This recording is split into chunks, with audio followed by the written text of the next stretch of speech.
Good evening, YouTube. Good evening, MGTOW.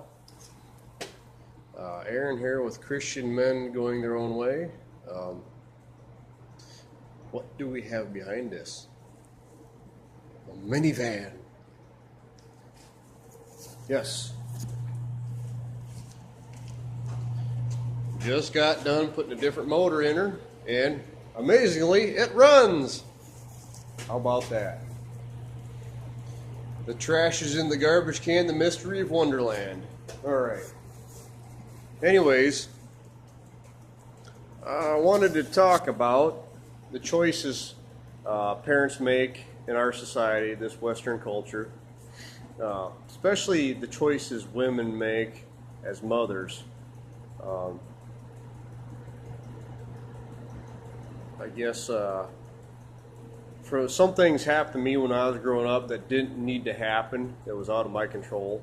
I guess I'll just give you the lowdown. When I was about 5, that was 5 or 6 or 7, somewhere in there, I was at the babysitter, and the babysitter's son was probably 15 or so, 14. He was molesting boys at this babysitter, young boys. He was,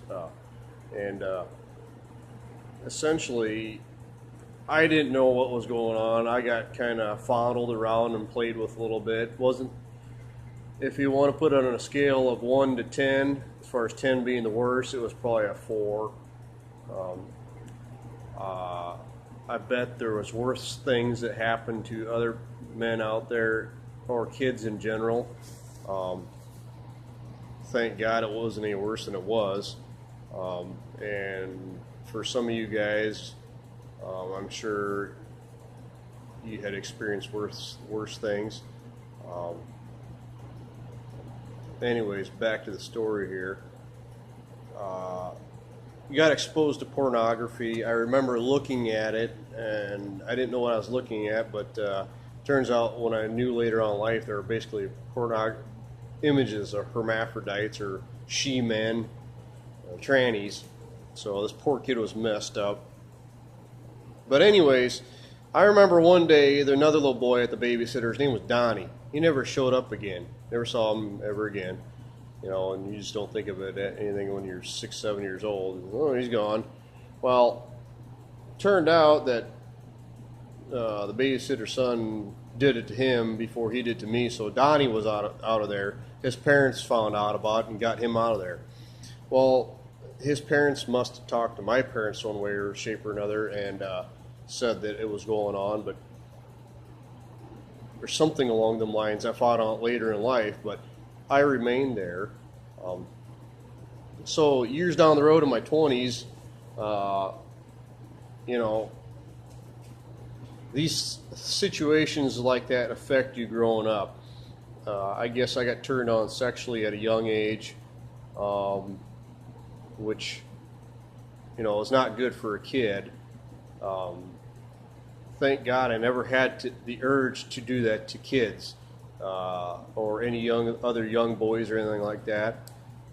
The poor kid that was doing it, I shouldn't say poor kid, the dumb kid that was doing it to me, you know, whoever else there at the babysitter, it probably happened to him growing up, so he didn't know any better, so it becomes a cycle.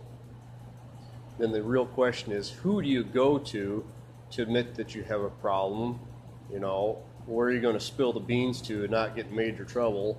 And most of the places that he would go to would probably lock him up in some shape or form.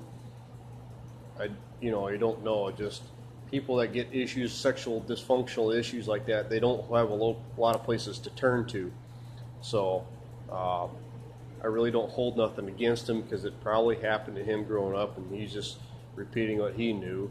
So, but the main point I wanted to make in this video is my parents chose to have us boys, you know, or whatever, have a family, and then basically turn their responsibility of child raising over to somebody else.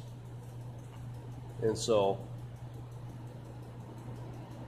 they had found out, or back when I was about 22, I think I brought this up to them, one way, shape, or form, and their response was, "Well, we didn't think that was going to happen to you," they said, and I was kind of taken aback that they knew it happened to somebody else, and so he put this together that they knew that there was a child molester at the babysitter, and they didn't bother pulling their son out and sending him somewhere else. So that is basically a testament of what, or testimony or testament to what feminism does, valuing bullshit, money, status at work, a woman wanting to have a job over protecting her children, raising her children. So that's just a testament to how far gone our society is. So I'm 38, almost 39 now, and this was in my 20s. I started getting red pilled, I guess, at that age, putting things together. And like I said, thank God I found this God and Jesus to help me along in life. The Spirit of Truth, He reveals things to you when you're ready in due time. It's all in His good time. Sometimes there's things He wants to reveal to us, but we're just not ready to receive it. So I made it a point, to, when I was growing up, I was going to a Word of Faith church and all this stuff. I was actually working there as a maintenance / bus mechanic, whatever, and I made it a point to study about the family structure and figure out what was really going on, what brought happiness and contentment in families, and it sure as hell ain't money, that's for sure. That's what we grew up with, and we're not, the offspring are not really much financially successful or successful in life. We just kind of hobbling through like probably a lot of guys are. Maybe that's good, I don't know. We're content, speaking about my brother, and I.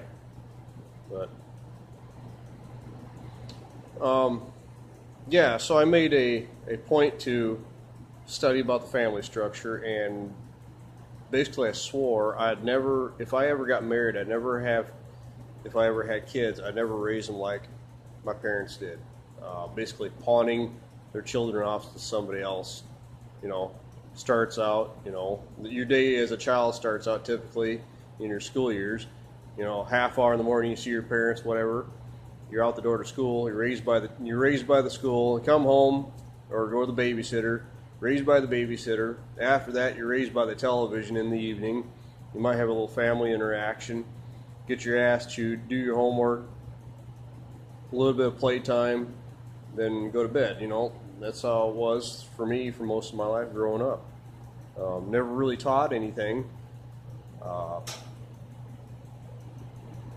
just think, as kids in this society growing up, we're in the way of what our parents want. Parents, if you have kids, you need to prioritize them because they are your responsibility. And if you're going to have a civil functioning society, you need to invest in your children. Things that are going to produce in them wise decisions and whatnot. Anyways, but where was I going with this? So yeah, I decided that I wasn't gonna. I prayed to God for a wife and all this stuff, and I wanted to do things the right way, and just dealing with control issues in these churches. People, I had asked parents out or taken parents out and asked them about their daughter and this and that and several other situations, and it just became such a headache, and something was always like in the way of my good intentions, and it's just like I said, to hell with it. The last couple of years, I finally woke up and just said, to hell with it. It ain't worth growling about trying to make this thing work. it's just been one headache after another dealing with women and whatever else, and I can give you, it'll be another video about into more detail about that situation, but um, just the I'm trying to gather my thoughts here. Anyways, yeah. So that's my thought about women and having children. You know, if you're going to have kids, you need to take responsibility for them. There's a book I got from 1904 called Vitalogy. It's about healthy living and such, and stated by one doctor in this book that bringing a child into the world unplanned, you know, is basically a crime against the child, number one, and a crime against society. That's the way they viewed it in the early 1900s. Look how far we've come. It just, the town where I live by, up in Minnesota here, I think they said about 90% of the kids in school there, high school, grade school, are from single parent families. That is scary. You're not going to have much of a society left with that kind of a scenario. So, yeah, thank you, feminism. But anyways, you know, I thank God for showing me truth in life. You know, help me walk through these scenarios. And the one thing about being in these situations and dealing with them, you come out having a testimony, and it's more of a wake-up call as to where our society is going in life and what we value. And it caused me really to wake up when I started acknowledging the truth and swallowing what was going on around me. So this might be one long rambling session, but I'm sure some of you guys out there have dealt with similar situations. Yeah, and you know, finding help sometimes for these things that have happened to you in the past is a little hard to find because it's hard to open up about these things. I'm sure there's a lot worse that have happened to other guys out there. So I have no reason to complain in life. Life's been all right. Just you have to keep your expectations in check. Otherwise, you'll wind up in depression. You know, when we don't achieve certain things in life or have things that we think we should have or hit certain goals, we get depressed. Well, we need to recognize where or who have put these expectations in our life, and why are we trying to meet them. So that's another video as well. Taking the red pill, going MGTOW, it was just, you know, it was running parallel with my life pretty much. I've been a man going my own way for quite a while, with some of the choices I have made, and lo and behold, here's MGTOW. It's like finally some men that see the same things I do, and I'm no longer alone. So, and yeah, more to come, guys. Yep, happy trails. That's it for now. Where's the off button? Here it is.